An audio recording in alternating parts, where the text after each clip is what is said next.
Hi, welcome back to OD YouTube channel. Today another door of the Inkvent Calendar by Diamine, and we will see what is expected for today. Today it is the 14th December and we are more than halfway through this calendar, so you can see there are lots of doors already opened. You can see them easily because I put the flap inside, or in some cases it completely fell, so you can see which are open and which are closed. So we are going to day 14. So let's check it. Where is that? There. Sometimes with this pattern it's kind of hard to see and even to spot the doors and the numbers. So this one will be, let's get the bone folder to help taking this out in a way that I will not ruin the bottle. So this is called Red Robin and it is a standard ink, and I think it's kind of a standard red, I would say. So that's what we will see. Next I will put the ink in a pen, do the swatch and so on, and then we will see how it behaves. So let's take a look at how this red ink will look like. Let me uncap it, cap to the side, the usual pipette, 3 drops of ink, it's enough. Put the pipette there, let me cap the bottle. Put it down, the Red Robin, and let's see how it will behave in a swatch, which will not be completely representative on how it writes in a pen, but it will give us an idea of how it will look in the places where less ink is applied, maybe finer or drier nibs, or in the places that more ink is applied. We are talking about broader nibs or very wet. So let's let it dry and I'll be back for the rest of the review. And as I promised, here I am with the dry swatch of this standard ink that is called Red Robin. So the Red Robin has this kind of darkish red. There is some light sheen where the ink was applied heavily, but it's not a sheening ink as a definition, I would say. So this looks quite nice. It's not a strong, vivid red. It's this. I have lots of trouble in describing this color. For comparison with other colors, I have to say that this Inkvent Calendar, the red edition, has at day 14 the first red. The other one, which was the blue edition, at day 14 already had 3 reds.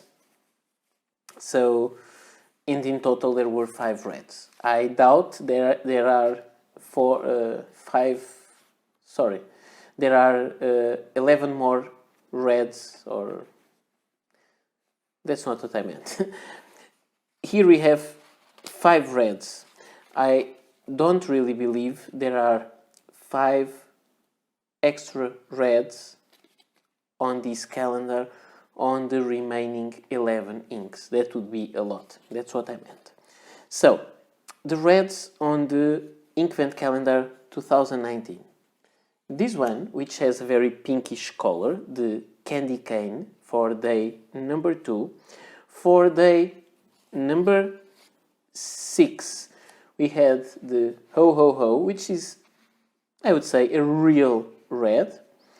There was the In Day 12 de Noël, which was a very nice ink with some sheen. There was the Poinsettia, which has slight magenta tone to it, and you can see this is a warmer color. And we had the Fire Amber, which was also a very nice red. I think these and these would be the nicest reds. So the more comparable would be this one.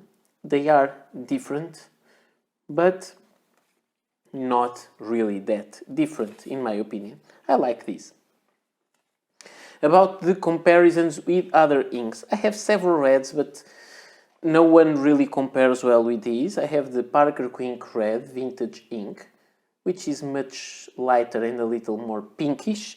And I have the Noodler's Antietam, which I would say it is the most similar ink to this one. It's very, very similar. I would say this is a little bit more on the cool side, and this one is more a warm tone.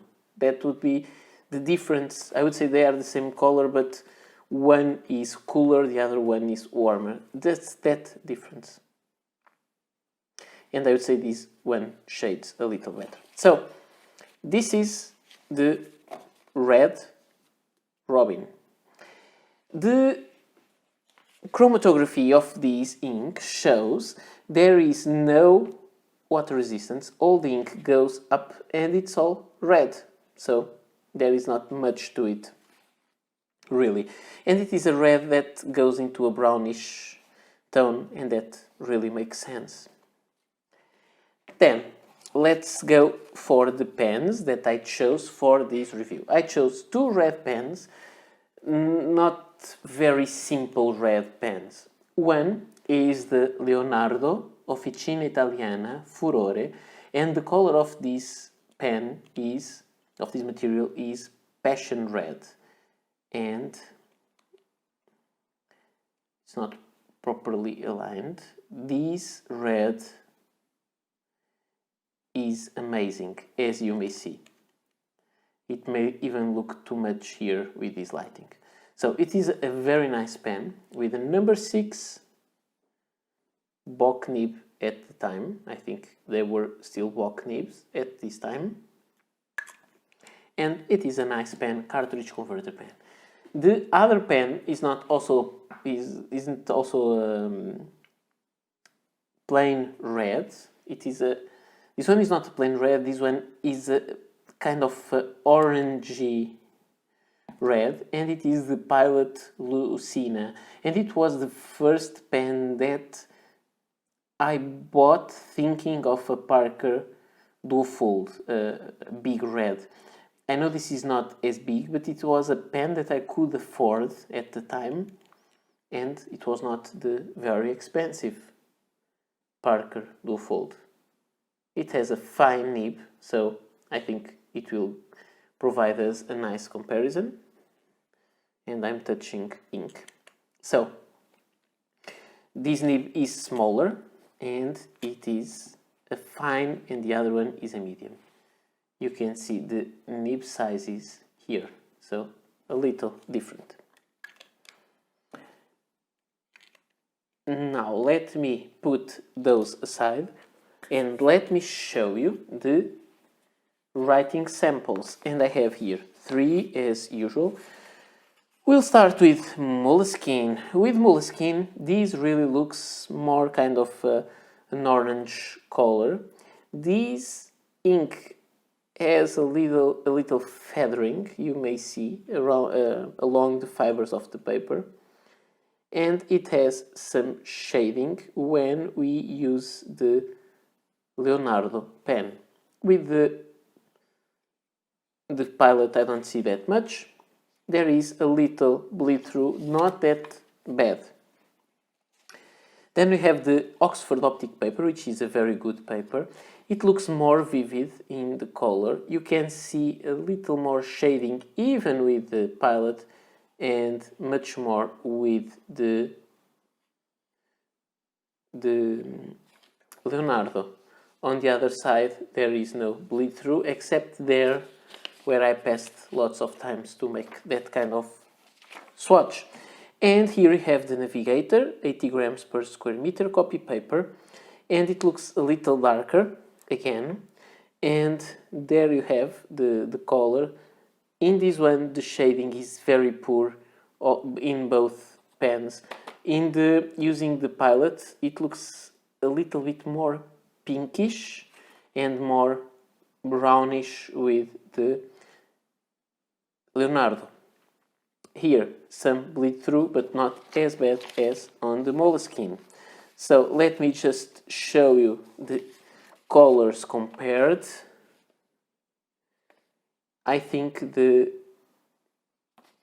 let me get the swatch. I think you have the idea of how they look. It may look more saturated with this because maybe the paper is more absorbent. Now let's see how it behaves on the Rhodia dot pad. This one is also Rhodia paper, and we have the ink that will dry at around 45 seconds, so it's not a quick drying ink.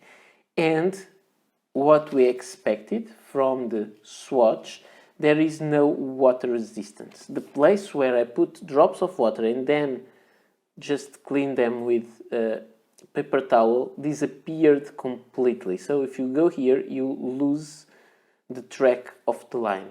It disappears completely. So it's not water resistant at all. Now let me just show you the typical phrase with both pens. First with the Pilot, which I tend to start with the finest nib and then go to the broader nib.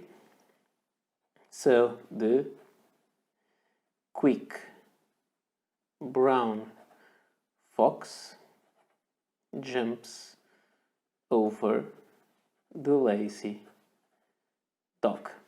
I would say that this ink stands well on a document written in blue or in black, but it doesn't have that very impressive, very kind of cruel tone as more vivid red has. So I think it's quite nice, like this. And here the